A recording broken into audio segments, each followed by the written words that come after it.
Hello दोस्तों, नमस्कार। स्वागत है आपका हमारे YouTube channel mister SP point में। दोस्तों, आज हम आपको बताएंगे पृथ्वी की गतियाँ। यह हमारा तीसरा वीडियो है। इसके पहले हमने सौरमंडल बताया है। आप लोग जा करके पहले वो वीडियो देख लीजिए प्लेलिस्ट में। यदि आप प्लेलिस्ट में नहीं जाते हैं तो हमारे डिस्क्रिप्शन में उसकी लिंक पड़ी है, वहाँ से आप वीडियो को देख सकते हैं। तो चलिए, आज हम आपको बताएंगे पृथ्वी की गतियाँ और दिन रात और मौसम परिवर्तन। दोस्तों चलिए, समय न बिताते हुए शुरू करते हैं। तो सबसे पहले आपको हम बता देते हैं कि हमारा जो दिन होता है ये होता है 23 घंटे। दिन रात जो होते हैं 23 घंटे 56 मिनट।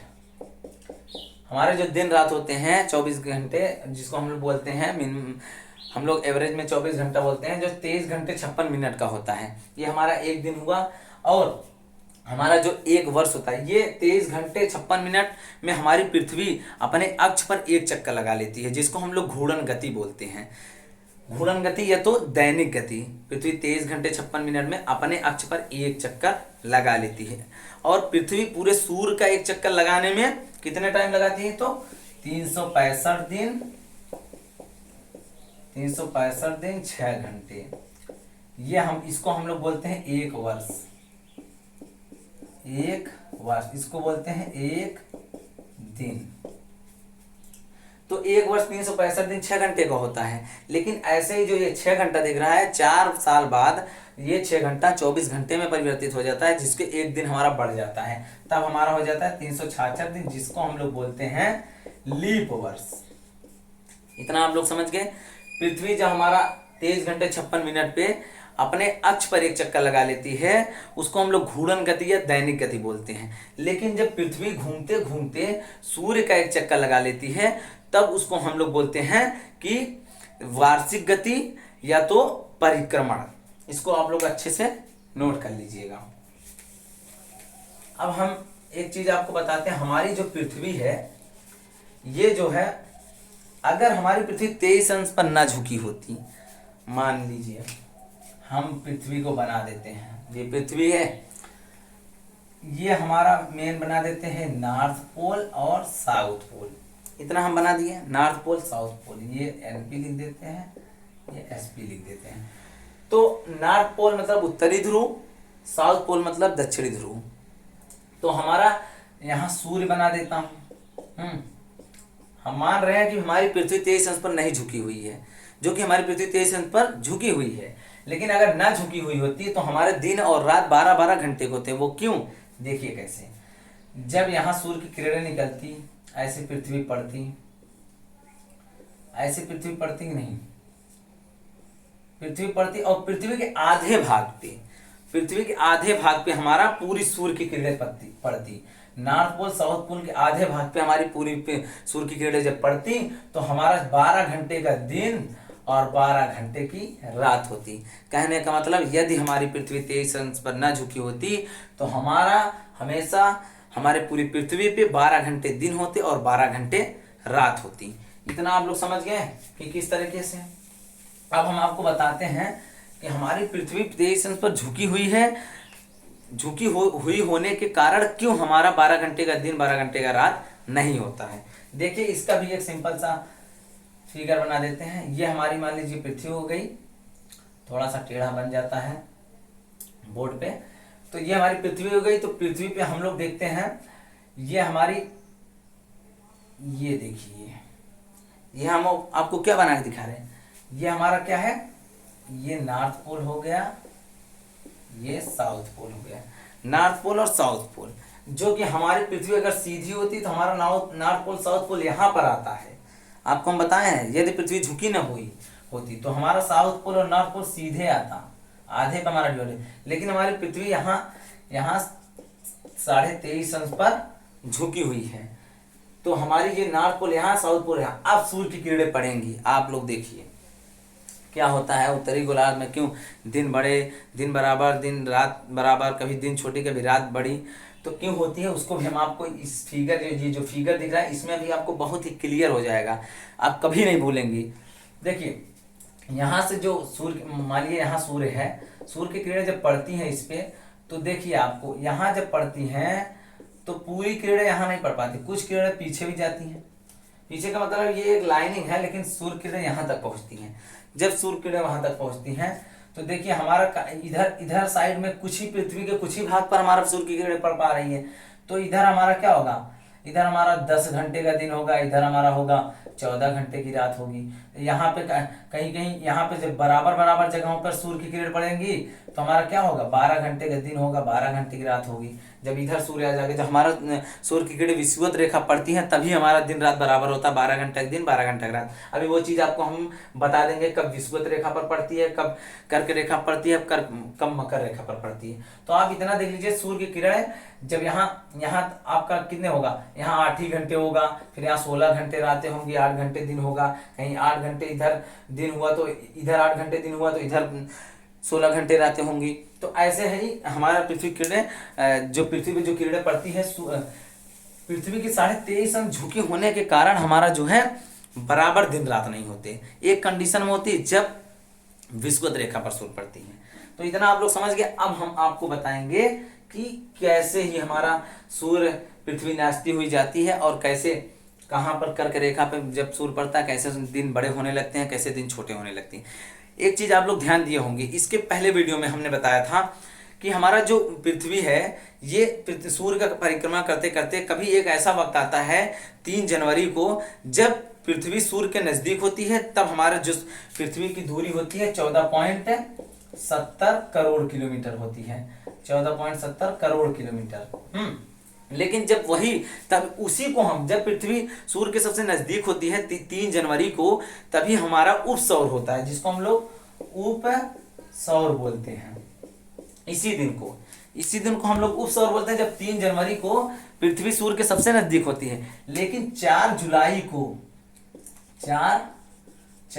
को हमारा आप सौर होता है, जब हमारा पृथ्वी सूर्य से दूर रहता है, बहुत दूर, तब हमारा मिनिमम जो एवरेज है दूरी का वो होता है 15.21 करोड़ किलोमीटर। ये हमारा जब पृथ्वी दूर होती है तो अपसौर कहते हैं। अपसौर के समय पृथ्वी की दूरी होती है सूर्य से 15.21 करोड़ किलोमीटर। जब हमारा उपसौर होता है तो 14.70 करोड़ किलोमीटर। ये हम पिछले वीडियो में बता दिए हैं, उसको आप लोग ध्यान से देख कर नोट कर लीजिएगा। अब हम आपको बताते हैं पृथ्वी की जो दूरी है ये कितना है। तो हम लोग एवरेज में देखते हैं 14,98,97,100। इसको ऐसे हम लोग लिख लेते हैं 14,98,97,100 करोड़ किलोमीटर है हमारी पृथ्वी से सूर्य की दूरी।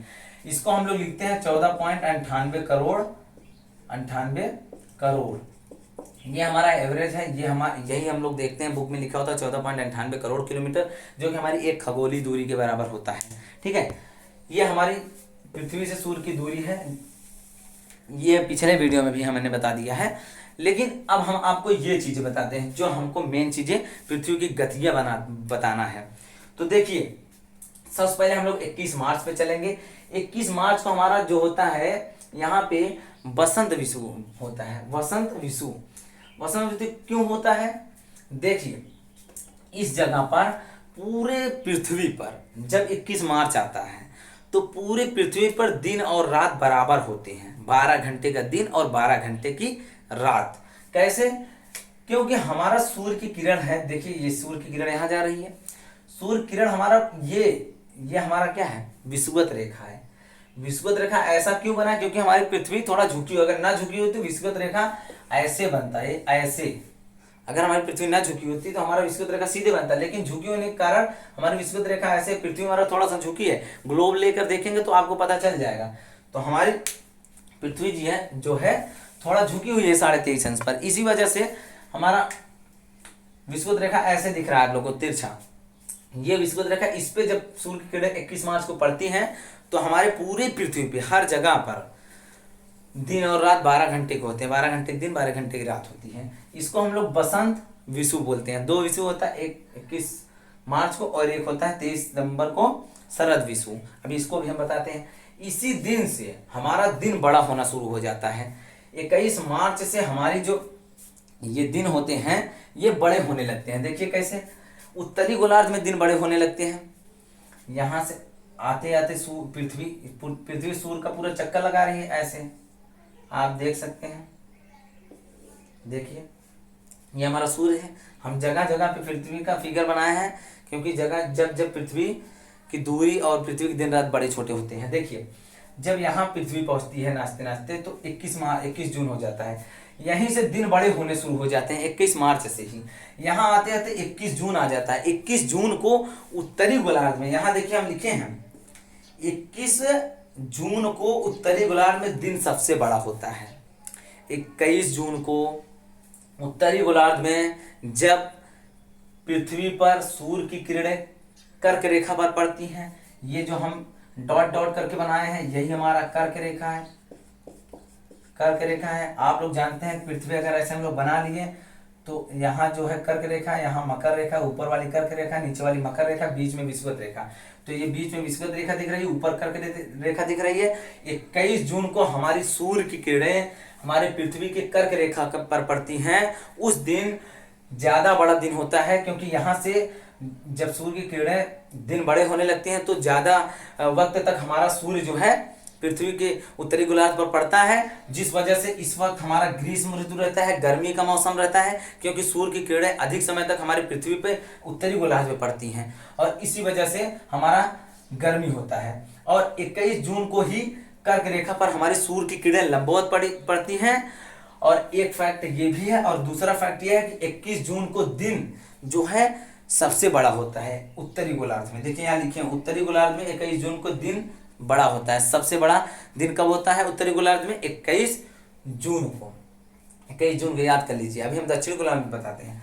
और दक्षिणी गोलार्ध में 21 जून को दिन छोटा होता है। आप अपोजिट मानिए, अगर यहाँ पे कर्क रेखा पे जब सूर्य की किरणें 21 जून को पड़ती हैं तो ये तो उत्तरी ध्रुव में है कि हमारा दिन सबसे बड़ा है उत्तरी ध्रुव में 21 जून को, और दक्षिणी ध्रुव में इसी 21 जून को दिन सबसे छोटा होगा, क्योंकि वहां सूर्य की किरणें बहुत कम समय तक पड़ती होंगी और दिन कम होता होगा, रातें बड़ी होती होंगी। तो यहाँ पे रातें बड़ी होती हैं तो दिन छोटा होता है। अब ऐसे ही यहाँ पे हमारा अब दिन जो है हमारा यहाँ पे सबसे बड़ा हो चुका है दिन, अब रातें छोटी हो गई। अब यहाँ जाते जाते हमारा 23 सितंबर तक यहाँ अब आएगा तो फिर दिन और रात बराबर हो जाएंगे 23 सितंबर को। तो यहाँ पहुंचते पहुंचते हमारा दिन जो है फिर से धीरे धीरे छोटा होने लगता है। फिर 14 घंटे का दिन होगा, 16 घंटे के दिन होगा, 8 घंटे की रातें होंगी, फिर 14 घंटे के दिन होगा, 10 घंटे की रातें होंगी। तो ऐसे रातें और दिन धीरे धीरे दिन इधर छोटे होने लगते हैं। एक समय आता है कि दिन 12 घंटे के दिन 12 घंटे का रात हमारा 23 सितंबर को होता है, दिन और रात बराबर। जब हमारा फिर से सूर्य की किरण नाचते नाचते हमारी विषुवत, जब पृथ्वी नाचते नाचते हमारी जाती है तो एक समय ऐसा आता है कि फिर से सूर्य की किरणें हमारी विषुवत रेखा पे पड़ती है। वो दिन होता है 23 सितंबर, जिसको हम लोग शरद विषुव कहते हैं। इस दिन फिर दिन और रात बराबर हो जाते हैं। उसके बाद यहाँ से दिन और रात बराबर हो जाते हैं। अब इधर से जब इधर पृथ्वी जाने लगती है तो यहाँ से यहाँ तक हमारा दिन बड़ा ही था, लेकिन अब हमारे दिन छोटे होंगे इधर और रातें बड़ी होंगी इस 23 सितंबर के बाद से। अब देखिए कैसे, यहाँ से आप लोग देखते हैं कि इधर जाते जाते 22 सितंबर जब आता है, पृथ्वी नाचते नाचते जब यहाँ पहुँचती है, 22 दिसंबर को हमारी जो रात होती है वो सबसे बड़ी होती है, दिन सबसे छोटा हो जाता है। यहाँ पे दिन बहुत बड़ा हो गया था, यहाँ पे इसी के अपोजिट देखिए अब यही 22 दिसंबर को हमारा दिन जो है सबसे छोटा हो गया, रात सबसे बड़ी हो गई है, क्योंकि यहाँ से रात बड़ी होनी शुरू हो गई थी। अब यहाँ जाते जाते रात यहाँ भी बड़ी रहेगी, लेकिन यहाँ पहुँचते ही 12 घंटे के दिन 12 घंटे की रात हो जाएगा। अब मानिए यहाँ 12 घंटे का मतलब यहाँ दिन बहुत बड़ा हो गया, 16 घंटा के दिन 8 घंटा की रातें हो गई, या तो 18 घंटा की रातें हो गई और दिन 6 ही घंटा का हो गया। तो धीरे धीरे अब इधर आएगा 14 घंटे का रात होगी, 8 घंटे का दिन होगा, धीरे धीरे फिर दोनों चीजें फिर यहाँ से आके फिर यहाँ हमारे ही दिन और रात बराबर हो जाते हैं। आप लोग हमको लगता है समझ गए होंगे कि यहाँ पे 22 दिसंबर को रात जो होती है सबसे छोटी होती है और यहाँ पे 21 जून को दिन सबसे बड़ा होता है। यहाँ पे देखिए 22 दिसंबर को दक्षिणी गोलार्ध में दिन बड़ा होता है, लेकिन उत्तरी गोलार्ध, जो हम लोग उत्तरी गोलार्ध की बात करते हैं, देखिए यहाँ एक उत्तरी गोलार्ध में दिन 21 जून को सबसे बड़ा होता है, और लेकिन दक्षिणी गोलार्ध में दिन सबसे छोटा, रात सबसे बड़ी होती है, इसके अपोजिट। और यहाँ पे 22 दिसंबर को हमारा उत्तरी गोलार्ध में जो छोटा दिन रातें जो होती बड़ी होती है, दिन छोटा होता है, क्योंकि यहाँ 22 दिसंबर को सबसे छोटा दिन होता है, रात बहुत बड़ी होती है उत्तरी गोलार्ध में। और दक्षिणी गोलार्ध में इसी 22 दिसंबर को ही हमारी जो दिने होंगे बड़े होंगे, रातें छोटी होंगी। अब यहाँ आते आते फिर से दिन और रात बराबर हो जाएंगे। इसमें बहुत ही कंफ्यूजन है दोस्तों। आप लोग समझ लीजिए, इसको समझना बहुत ही बड़ी बात होती है। एक बार अगर समझ गए, आपका कॉन्सेप्ट क्लियर हो गया तो आप कभी नहीं भूलेंगे। फिर से एक बार मोटा मोटा आपको बता देते हैं। 21 मार्च को हमारा बसंत ऋतु होता है, जब हमारी क्या बोलते हैं, दिन और रात बराबर होते 12-12 घंटे का। ये 21 मार्च को होता है, जब हमारी सूर्य की किरणें लंबवत हमारे विषुवत रेखा पर पड़ती हैं। और ऐसे ही पृथ्वी नाचते नाचते जब यहाँ पहुंचती है, तब हमारा 21 जून आता है, जब कर्क रेखा पर हमारी सूर्य की किरणें लंबवत पड़ती हैं। उसी दिन हमारा दिन सबसे बड़ा होता है। उत्तरी गोलार्ध में, दक्षिणी गोलार्ध में दिन अपोजिट में छोटा होगा, और उत्तरी गोलार्ध में दिन रातें छोटी होंगी, उधर दिन बड़ा होगा। कर्क संक्रांति भी इसी को बोलते हैं, आता है क्वेश्चन में, बहुत बार आया है क्वेश्चन में। कर्क संक्रांति किस दिन होती है? तो 21 जून को हमारा कर्क संक्रांति होती है। 22 दिसंबर को मकर संक्रांति होती है, जब हमारा उत्तरी गोलार्ध में दिन छोटा होता है, और जब उत्तरी गोलार्ध में दिन बड़ा होता है, तो उसे हम कर्क संक्रांति कहेंगे, मकर संक्रांति। और 23 सितंबर को हमारा दिन रात, यहाँ 2 जगह पे दिन रात बराबर होंगे, यहाँ 2 जगह पे दिन रात में अंतर होगा। यहाँ दिन सबसे बड़ा हो जाता है उत्तरी गोलार्ध में, यहाँ रात सबसे बड़ी हो जाती है उत्तरी गोलार्ध में, और यहाँ रात सबसे छोटी हो जाती है दक्षिणी गोलार्ध में, और यहाँ दिन सबसे छोटा हो जाता है दक्षिणी गोलार्ध में। इसको आप लोग कंफर्म समझ गए होंगे। इसको आप लोग नोट कर लीजिए एक बार अच्छे से, उसके बाद हम थोड़ा और बताते हैं। आप लोग उतार लिए होंगे।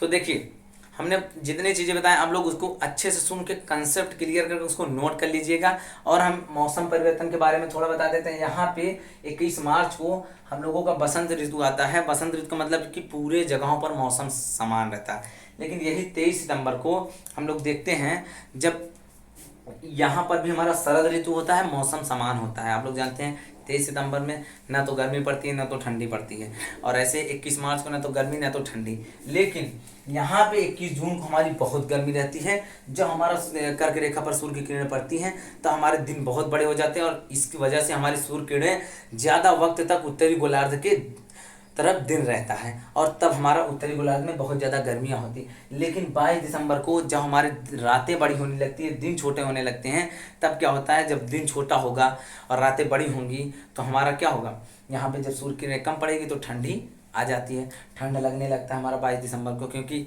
यहाँ पे सूर्य की किरणें कम पड़ेगी और रातें बड़ी होंगी, इसीलिए हमारा दिन इधर ठंडी हो जाती है और इधर गर्मी आ जाती है। इधर बसंत ऋतु आता है, इधर शरद ऋतु आ जाता है। बस आज के लेक्चर में बस इतना ही दोस्तों। आशा है कि आप लोगों को बहुत अच्छे से समझ में आया होगा।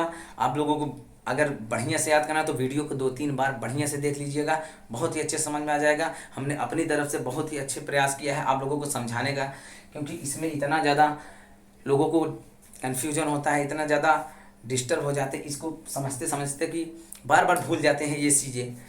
छोटा बड़ा एक बराबर, फिर रातें बड़ी दिन छोटे, जहाँ होता है सब अपोजिट होता है। तो हमने जितना बोला बताया है, आप लोग उसको अच्छे से एक बार नोट कर लेंगे नोट्स में, तो आपको बहुत ही अच्छे से ये क्लियर हो जाएगा। बस उम्मीद है कि आप लोगों को वीडियो अच्छा लगा होगा, और आप लोग हमारा इस मेहनत को, आप लोग सब्सक्राइबर बढ़ाइए। सब्सक्राइबर को आप लोग खुद सब्सक्राइब करिए, शेयर करिए, लाइक करिए। वीडियो अच्छा लगा तो, और कोई भी क्वेश्चन अगर आपके दिमाग में बनता हो तो हमारे कमेंट बॉक्स में ज़रूर दें, और मैंने सबका रिप्लाई कर देंगे। तो धन्यवाद, थैंक्स फॉर वॉचिंग आज के लिए।